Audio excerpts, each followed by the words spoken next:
Let's go over 10 ways to make videos more accessible. Did you know over 3.7 million videos are uploaded to YouTube alone every day? That's a lot of videos, and unfortunately, many of them are not accessible to me as a blind person.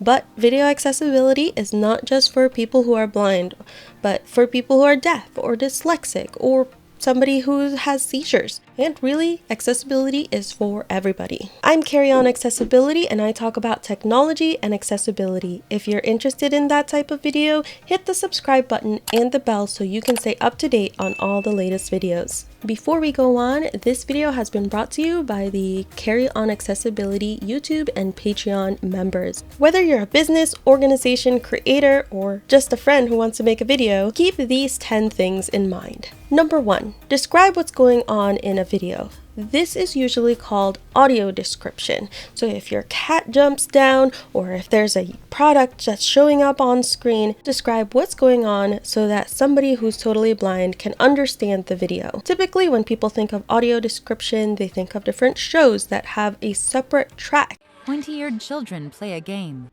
Like different streaming services, Netflix, Hulu, Disney Plus, Amazon Prime Video, they have audio description that you can turn on and off, but it doesn't have to be that complicated. Imagine it was a podcast and people are listening and they don't have access to the video.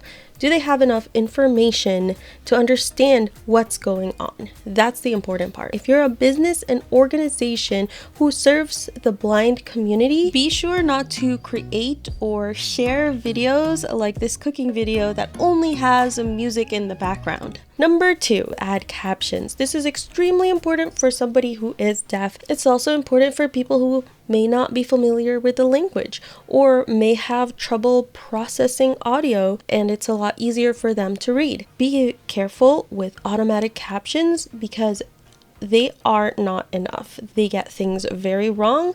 If you are familiar with dictation and all the mistakes it can make, that's what auto captions can do, and sometimes it can be even worse. It also does not add punctuation. Most platforms allow you to manually type your captions, but you don't have to do this. Some of them auto-generate and then you can just make sure to edit it.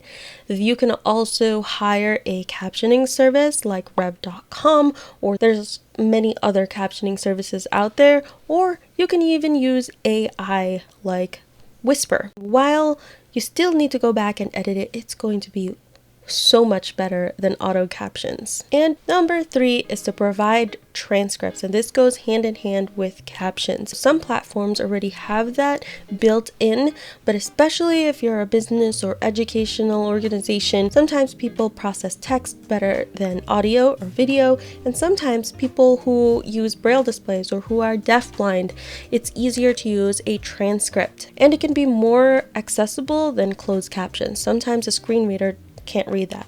Number 4, reduce or remove flashing or flickering, especially no more than 3 per second, because this can cause seizures. I think a lot of people know that this can cause seizures, but another reason why you should reduce flashing and flickering is for people with low vision or who are light sensitive. This can cause a lot of glare on our eyes, and it's really uncomfortable and can cause eye strain and eye pain. Number 5, ensure that the video has clear audio. That includes making sure that there's not too much background music or background sounds, making sure your environment is conducive for people to understand what you're saying and what your message is. But also make sure that your microphone and your equipment have good enough clarity so that your voice can really be understood. This can also include how you speak. Don't talk too fast because sometimes that can be hard to understand. This is really important for people who are hearing impaired and people who rely on the audio instead of the video. Additionally, if someone's using an interpreter, this makes their experience much better. Number 6, give viewers enough time to view content. If you want to show something that's on your computer or some B-roll, don't make it too fast. You want to give users enough time to look at it, or at the very least, pause the video so that they can take a longer, closer look at whatever it is that you're showing. And also, if somebody is blind, they can pause and take a screenshot and send that to a friend or an AI so they can have more information about it. This can be a real struggle when people just put something on the screen for like less than a second. It just flashes on the screen, and I have to rewind and try to pause right on the specific time so that I can see and read what's on the screen. That's just really hard and not a great experience. Number 7, double check your lighting and contrast. Really dark scenes can be challenging for somebody with low vision to see and interpret visually. And if you have titles on the screen, make sure that whatever color you're using has enough contrast. If the background on the video changes a lot, put a background behind the title so that there's enough contrast for users and viewers to read. Which leads us to number 8, which is choose easy to read fonts.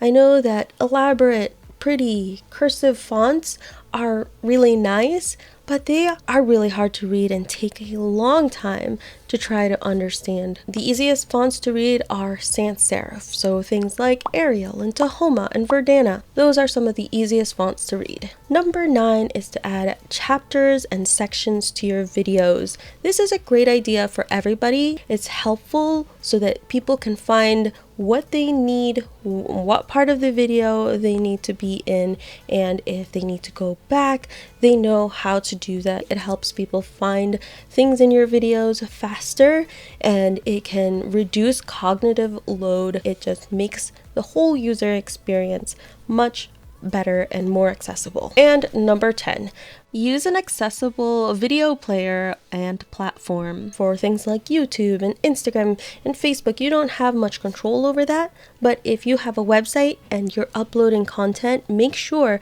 that you're using a player that has labeled controls for screen readers and that are accessible through keyboard and can be accessed through people using voice access technology. You can implement everything else that I said in this video, like audio description and captions and transcripts, but if somebody using assistive technology can't control the video, that is a really big blocker, and it could prevent them from even watching the video.